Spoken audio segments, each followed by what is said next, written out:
मुझे बाजार से खरीदना था जूता, तो मैं गया बाजार। एक जूतों की दुकान में दाखिल हुआ तो एक बारिश नौजवान ने मुझे खुशामदीद कहते हुए मुख्तलिफ डिजाइन के जूते दिखाए। मैंने उस नौजवान का दीनी हुलिया देखा तो पूछने लगा कि आपका नाम क्या है। वो कहने लगे कि जनाब आली, मेरा नाम मोहम्मद मुस्तफा है, और बताया कि मेरी दीनी तालीम दरसे निजामी और दुनवी तालीम BA तक है। मैंने पूछा कि आपको कितना अरसा हुआ यहाँ जूतों की दुकान में काम करते हुए। उसने जवाब दिया कि जनाब मुझे 3 माह से ज्यादा वक्त हो चुका है। मैंने कहा कि आप कोई और काम धंधा क्यों नहीं करते। उसके जवाब में मुस्तफा ने सिर्फ वही बात कही जिसको मैंने सोशल मीडिया पर उजागर करने की सआदत हासिल की है। वो मुझे जवाब देने लगा कि जनाब मस्जिद में इमामत करवाता था, पेश इमाम था, बस लोगों के गलत रवैयों से तंग आकर मैं इस तरफ निकल पड़ा। मैंने पूछा कि आपकी तनख्वाह यहाँ पर कितनी है।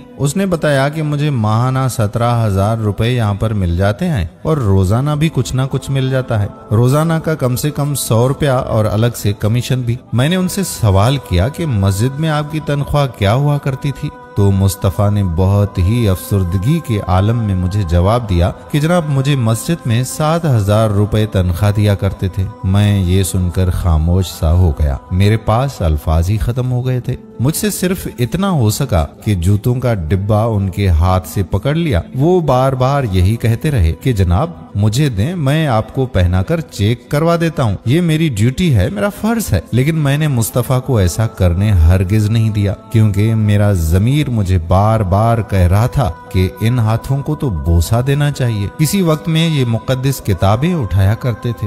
हाय अफसोस, सद अफसोस, जाहिल पीर यहाँ मौजूद हैं, बेअमल वाइज करने वाले लोग, खुशामदी खतीब आपको मिलेंगे, करप्ट कमेटियां बनी हुई हैं, फासिक नात ख्वान भी आपको नजर आएंगे, दरबारी कवाल, मरासिये और भांड। हमारे माल से ये सब लोग अपनी तिजोरियां भरकर ले गए। सिर्फ मुस्तफा बेचारा 15-16 हजार ले सका। हम शर्म के मारे डूब कर मर जाएं।